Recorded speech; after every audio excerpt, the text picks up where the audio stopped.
But we need to stop being so naive and be more aware, asking more questions, because it's not happening. Because, as I said, the government of India linking Aadhaar card and bank account. No one asked, they just implemented it. No one asked why should we stop this? Because once you begin, they will start harassing you. So the movement will stop. And this keeps happening all the time. I hope I answered your question. Anyway, yeah, there was one here. Yeah, coming to the basics of AI. AI is something like a child, you can say. So it starts learning by what you feed to it. Yeah. So what is the information that you fed so that it will become, I mean, a biased AI? It has to be a totality of information. It's not what we fed, we didn't instruct it. Yeah. The logarithm learned some parameters, basic parameters, but then we designed a machine learning, so it got to learning through the experience, so through physical exposure. So the problem with this is that, for example, if we put the machine, the bodyguard, in a place where there are 9 out of 10 people, criminals are black, the machine will identify the pattern of criminals is black. So it will keep this pattern. And this is a very basic example I've given you, but this happens in a more complex way. And it happens with percentages as well. So the machine recognizes this. And it looks very simple to correct this, but it's not. Because there are many measurements to take it off. Not everyone looks the same, not everyone is the same, and not everyone performs the same way. So the machine needs to measure many, many things, billions of things. Each individual is different. That's what we need to do. Does it depend on the region? Like, for example, probably most of the information must be from the United States. Yeah, the United States has a big criminal record, yeah. Yes. So even regional, I think the bias would be transferred to the AI. Exactly. All the database is transferred to it, and that's why the AI becomes biased. Okay. That's the main problem. Because now the AI will recognize long-beard turban terrorist. Yes.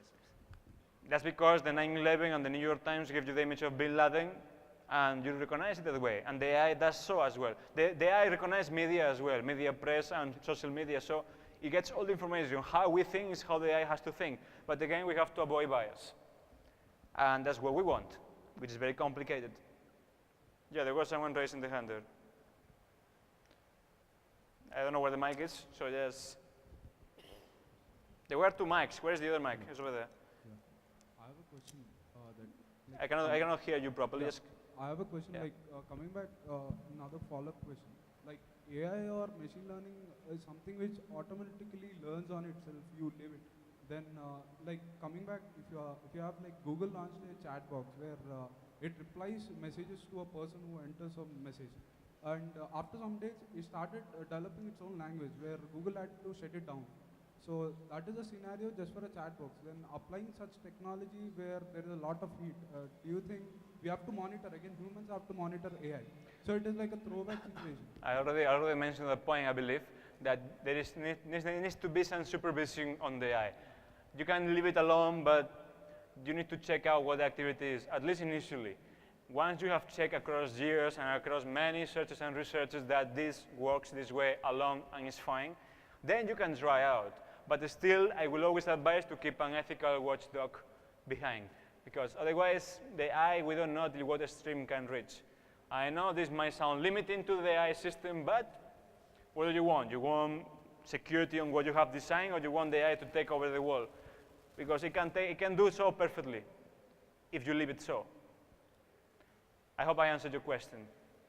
Yes. If you have any other question, you can ask, it's fine. The United States has rejected the party in International Criminal Court. So these criminals can be booked they cannot be booked in United States criminals. They cannot be brought before ICC, International Criminal Court. What is your stand on that? They're not party to it. Why the US has not joined the International Criminal Court? They are rejected to send their soldier criminals. Why do you think they have done so? Why do you think the US is not joining a court that can judge them criminally? Because the US, it's full of criminals by itself, in the political sphere even. There is no more to it. It's very simple. Very simple. And this not only applies to the US. I don't know if is there any BJP supporter today. I'm not trying to harm or to hurt your political feelings, but Modi was in the Interpol database as a criminal in 2002 and 2003. Once he became prime minister, that data got erased. So Where did the data go? Who deleted the data? I'm not aware, nor do I want to look into it because of my job. But it's something to think about, that political power gives you a big influence in the security sector. Excuse me. Yeah, I'm here. Yeah. Well, I Just come to you understand now. the fact that we'll have to let go our privacy in order to be protected in the given current scenario. But with the advent of the technology, 2016, 2017, what do you think? Will we be able to hit that sweet spot where we'll not have to let go our privacy and then be protected at the same time? That's a tricky question, but I don't think it will be so soon. I hope it will be soon because we need privacy and real privacy. But again, don't forget that we are ruled by politicians. And we are ruled by politicians who most of them are for grade dropout ruling over PhDs. You get my point? I'm not talking about academic qualifications, but I'm talking about this. Yes. Yeah. So if they don't know what they are designing, they don't know what they are approving, and they don't even know, they have no knowledge about what they are signing, conventions or privacy bills, how are we expecting us to have that right? If those who are up designing these measurements don't know well about the system itself or don't know why we need this, how are you expecting us to actually have that? You get my point? I hope I answered your question without being too controversial. Yeah, you have a question? Wait a minute, just give him the mic, please.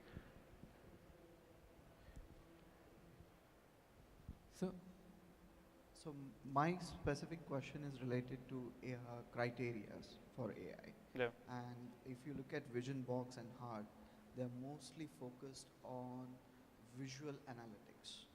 And I have seen an instance in Vision Box where a British lady was stopped from moving ahead because she had Botox. I know. Yeah, that's what I said, that there is mistakes happening. So, in terms of the thought process as a future direction, are you also looking at exploring psychological or micro-expressional yeah, we have aspects? implemented that. Not in Vision Box, but in HART it's being implemented. And HART not only looks at the vision aspects, but it also looks at the audible aspects, analyze your voice and voice recognition and so on. Psychology is everywhere. We are all humans here, we all deal with humans. Psychology has to be there. I am saying this because my main background is psychology. I can tell you how it works. Psychology has to be applied in order to analyze anything. Otherwise, cannot be. So we are implementing psychology in HART, but not in Vision Box. Vision Box because it's for mostly airports and transportation measurements, but HART needs to have psychology. Otherwise, it's impossible to analyze accurately.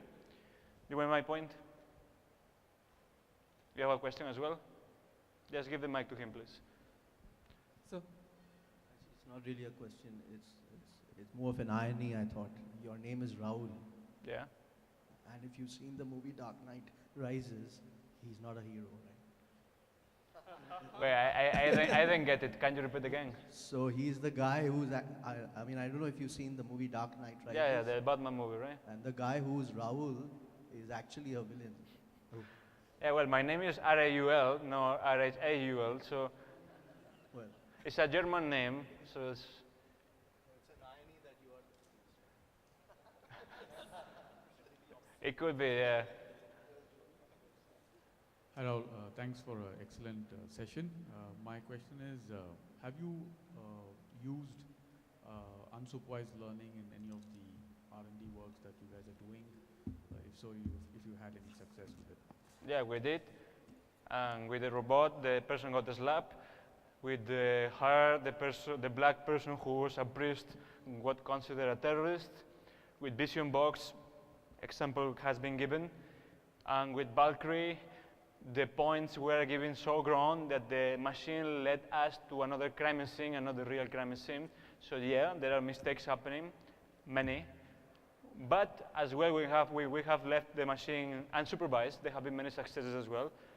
But right now, the mistakes are over the success. So we need to put that down. In fact, we need to put it to zero. That's what we want to achieve, of course. But yeah, there have been mistakes and successes both. The measurement has been in low crimes for detecting low measurement crimes, like there is low risk of you committing a crime.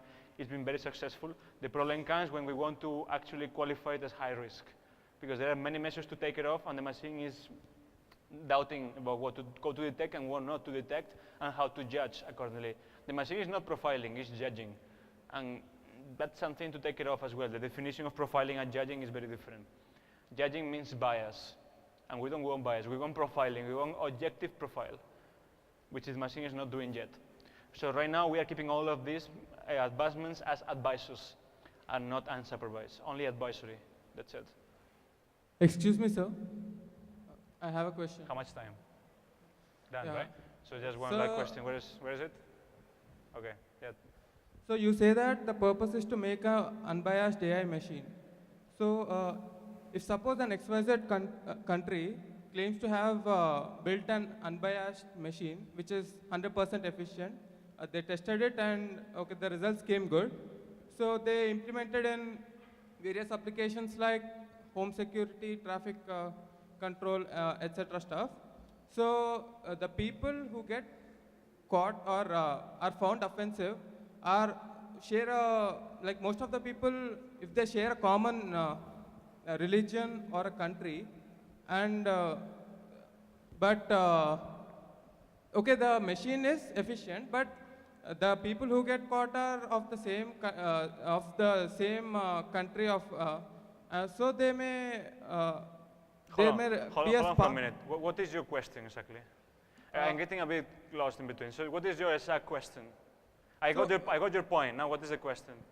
Yeah, so if the machine is quite an anti to a country or a religion, and it may raise a spark in the UN and maybe the World Security Council or some world organization orders to shut down all the AI operations of that particular country. So my point is, making the machine unbiased makes it more reliable, because in this case it is not. But if you make the machine biased, it's already unreliable by default. So what's the point? But There is not much to this. There is no gray. It's either dark or white. There is no middle point. It cannot be halfly biased. I don't need halfly biased machines. There has to be either is unbiased or either is biased. And as of yet, unbiased is more reliable than biased. As of yet. But the world is ready, because the rival country may say that maybe the country is planning something. It is like their people are getting caught or something. So the world ready for this? I don't know if I got your question right, but you're asking me if we are ready for unbiased AI. You're asking me that, right? If we are not ready for that, what are we ready for then? Because biased AI is already there. We have tested it, we have seen that it does not work adequately. So we need to try, that's how we work. We are human beings, we try, error and try. It works, it doesn't work, we try again, we try something different. Unbiased is the only option that I see liable, at least in my sector. Law enforcement and intelligence prevention. Bias is of course not going to work. It's obvious it's not going to work, because it's already by default giving you wrong information. You got my point? So one last question. So sorry for interrupting you. It can be your last question. This is going to be the last question. If you want to ask, you can go for So that. one last question. Yeah. You were talking about like where people access social media profiles and all, and find if a person is supportive to ISIS or anything. But the bigger picture is that like we have seen like recent Paris attacks, and we also see in India where people are being recruited for the ISIS. So in that scenarios, all have been done using some messaging apps such as suppose WhatsApp, where we have end-to-end encryption. And also like people send material over Facebook to people. How do you face that? How do you, such challenges? Firstly, as I said before, WhatsApp, it is not encrypted. Now, if you have not discovered this yet, can help it, but I hope all of us knew about it so far, or at least thought about it. Secondly, the people do send things and material through social media because it's the easiest way for them to do so, and they think there is no one checking. There is someone checking, and in fact, I encourage them to keep doing so, because the moment they keep doing, the moment they stop doing so, it will be difficult for us to track them. So, it is good and necessary that these people commit mistakes. That's where we fit and fed all our research from. Hope I answered your question. Yes. You have another question, I'll be here, I think, for 2 more hours. So you can ask me later, it's fine. I just want to conclude. They are pressurizing me. So thank you so much for your attention. Thank you so much, sir, for this session. And now we'll be moving forward for our next session, and that is panel discussion. And for that, I would like to invite Mr. Sunil David and Dr. Dinesh Chandrasekhar on the dais.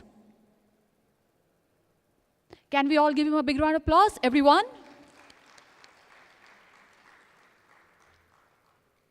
And this discussion is going to happen on the topic of smart manufacturing using IoT, next generation operational intelligence, unified key performance indicators, connected operation and paperless shop floor, gaining visibility into suppliers' critical quality and manufacturing metrics, assets tracking, real-time, continuous visibility into location and status, predictive analytics, real-time asset health monitoring, minimizing downtime and avoiding potential failure. So now we can start, sir.